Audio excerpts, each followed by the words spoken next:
It started as a joke. My sister, Ellie, had been obsessed with those ancestry shows on TV. People crying over grainy photos of great-great-grandparents they'd never met, tracing their roots to some obscure village in Ireland or a dusty farm in Poland. "Come on, Sam," she'd said one night over pizza, her hazel eyes glinting with mischief. "Let's do it. Let's take a DNA test. Maybe we're secretly royalty or something." I'd laughed, shoving a slice of pepperoni into my mouth. Royalty? With Dad's nose? Doubt it. But she'd already ordered the kits from 23andMe, and a week later, they arrived. 2 little boxes with swabs and vials, promising to unlock the mysteries of our past. I didn't think much of it. I was 27, living in a cramped apartment in Seattle, working a dead-end job at a tech startup that paid just enough to keep me in coffee and rent. Ellie was 24, still at home with Mom and Dad in Tacoma, finishing her master's in psychology. We'd always been close, the kind of siblings who could finish each other's sentences, who'd survived Dad's terrible puns and Mom's overcooked casseroles together. The DNA test was just another one of her quirky ideas, like the time she convinced me to try hot yoga or adopt a feral cat that scratched up my couch. I humored her, because that's what big brothers do. The process was simple. Swab your cheek, seal the vial, mail it off. Ellie texted me a week later, buzzing with excitement. Results are in. I'm 42% British, 30% German, and a random splash of Scandinavian. Viking vibes, baby. Your turn. I logged into my account that night, expecting something similar. After all, we were full siblings. Same parents, same gene pool. My results loaded. 38% British, 25% German, 12% Italian, and a bunch of smaller percentages. I smirked at the Italian bit. Maybe that explained my love for pasta. But then I scrolled down to the DNA relatives section, where Ellie's name should have popped up as my closest match. She wasn't there. Instead, there was a woman named Cynthia R., listed as a first cousin, with 12.5% shared DNA. I frowned. We didn't have a cousin Cynthia. Our family was small. Mom's an only child, and Dad's brother never had kids. I clicked around, confused, until I saw the Predicted Relationships tab. It showed Ellie as a half-sibling, sharing only 22% DNA with me. My stomach dropped. Full siblings share around 50%. Half-siblings share half that. The numbers didn't lie, but they didn't make sense either. I called Ellie. "Hey, did you mess with your test or something? Like, send in cat spit instead." I tried to keep my voice light, but it cracked at the edges. "What? No. Why?" she asked, laughing. "Because it says we're half-siblings, and there's some random cousin I've never heard of." Silence. Then, that's weird. Maybe it's a glitch. I'll call customer service tomorrow. But it wasn't a glitch. I spent the next hour Googling DNA percentages, reading forums, my heart pounding harder with every post. Half-sibling results usually mean one parent isn't the same, one user wrote. Check your dad's side. It's usually the mom who hides the affair. I laughed at that, a sharp, bitter sound. Mom. An affair? No way. She was the most predictable person I knew.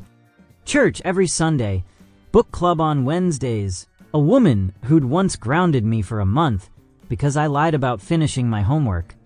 Dad was the wild card, with his loud laugh and stories about his college days. But Mom, she was a rock, or so I'd thought. I didn't sleep that night. The next morning, I drove the hour to Tacoma, my hands gripping the steering wheel so tight my knuckles turned white. Ellie met me at the door, her face pale. "I called them," she said. "They double-checked. It's not a mistake." We sat in the living room, The same room where we'd built forts out of couch cushions as kids and stared at the results on her laptop.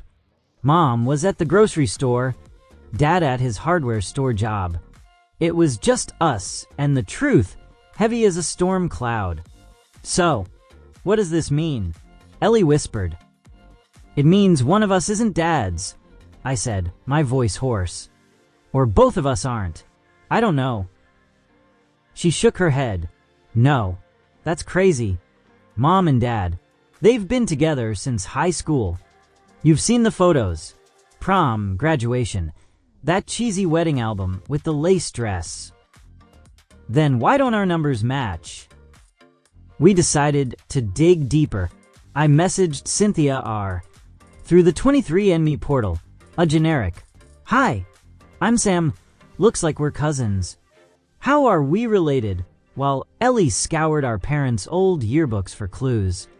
2 days later, Cynthia replied, "Hey Sam. Wow, this is cool. My mom's maiden name was Moretti. Italian roots.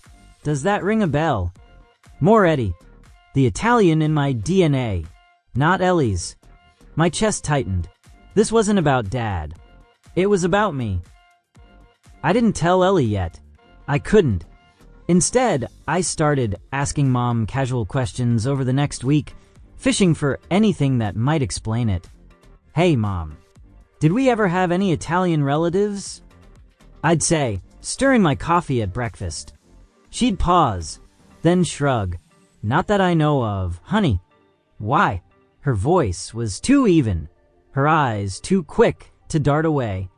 I knew that look. It was the same one she'd given me when I was 10 and asked why she'd been crying in the kitchen late at night. "Just tired," she'd said then. I hadn't believed her then either. The real father, I realized, had to be someone tied to this Moretti family. And Cynthia's message gave me a lead. I searched Moretti Tacoma online and found an obituary from 2018. Maria Moretti, survived by her son, Anthony Moretti. My breath caught. Uncle Tony. Not really an uncle. Dad's best friend since childhood. The guy who'd been at every barbecue, every Christmas. The one who'd taught me how to throw a curveball when I was 12. He'd moved to Portland 5 years ago after his mom died, but he'd been a fixture in our lives growing up. Dark hair, olive skin, a laugh that filled a room. Italian. I felt sick. The pieces were snapping together too fast, too loud. Mom and Tony? It couldn't be. But the DNA said otherwise. I had to know for sure. I told Ellie I was running errands and drove to our old house's attic, where Mom kept boxes of junk she couldn't bear to throw out. The ladder creaked as I climbed up, the air thick with dust and memory. I rifled through photo albums, tax returns, Christmas cards. Nothing. Then, under a stack of faded quilts, I found it. A small wooden box, locked with a tiny clasp. I pried it open with a screwdriver from Dad's toolbox downstairs. Inside were letters, dozens of them, yellowed and creased, tied with a red ribbon. The handwriting was Tony's. I recognized it from the birthday cards he'd sent me as a kid. "My dearest Claire," the first one began. "I can't stop thinking about that night. I know it's wrong, but I've loved you since the day I met you." My hands shook as I read on. Dates matched up. 9 months before I was born. Words like regret and secret, and if John ever found out, burned into my brain. There was a photo too, tucked in the last envelope. Mom and Tony, younger, laughing at some picnic, his arm around her waist. On the back, in her handwriting, Summer 97. Our little secret. I sat there, surrounded by the ghosts of my family, and felt the world I'd known crack open. Mom had cheated. Tony was my father. And Dad, John, the man who'd raised me, who'd cheered at my Little League games and grounded me for sneaking beer at 16, had no idea. Or did he? I confronted Mom that night. Ellie was out with friends. Dad's still at work. I waited in the kitchen. The letters spread across the table like evidence in a trial. When she walked in, arms full of grocery bags, she froze. "Sam, what's all this?" "Sit down," I said, my voice cold. She set the bags down slowly, her eyes flicking to the letters. She knew. "Sam, don't lie to me. I took a DNA test. Dad's not my father. Tony is. These letters prove it." Her face crumpled, but she didn't cry. "Not yet. It's not what you think," she started, her voice trembling. "It was one time. One stupid mistake. Tony and we were drunk. Your dad and I had been fighting and—" "Stop," I snapped. "Don't make excuses. You lied to me, to Dad, to Ellie, for 27 years. I didn't want to hurt you," she whispered. "I love your father. I chose him. Tony wanted me to leave, but I couldn't. I stayed. I built this family." "You built it on a lie," I shouted, slamming my hand on the table. The letters scattered. "Does Dad know?" "No," she said, so quiet I almost didn't hear it. "He doesn't, and he can't. It would destroy him." I laughed, a hollow, ugly sound. "Too late, Mom.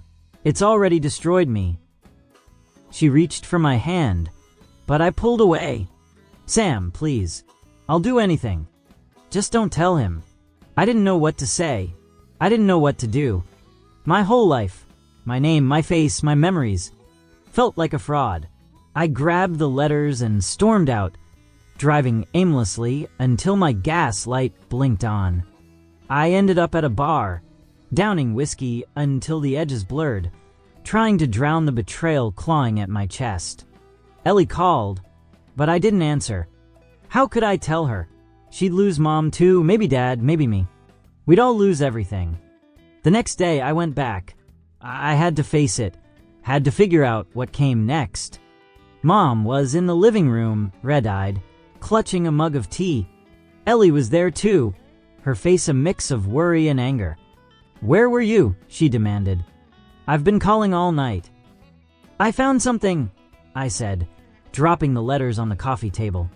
Ellie's eyes widened as she picked one up, scanning the words. Mom didn't move, didn't speak. She just watched us, like a prisoner awaiting a verdict. "Mom." Ellie's voice broke. "Is this true?" Mom nodded, tears spilling over. "I'm so sorry. I never meant for you to find out." Ellie threw the letter down, standing up. "You lied to us. To Dad. How could you?" "I was young," Mom said, her voice cracking. "I was scared. I thought I could bury it, make it go away. I love you both so much." "Stop," I cut in. "Just stop." We stood there, the three of us, a family unraveling in real time. Ellie cried. Mom begged. I felt nothing. Just a cold, empty ache where trust used to be. I didn't know who I was anymore. Sam Carter, son of John and Claire? Or Sam Moretti, bastard child of a secret affair?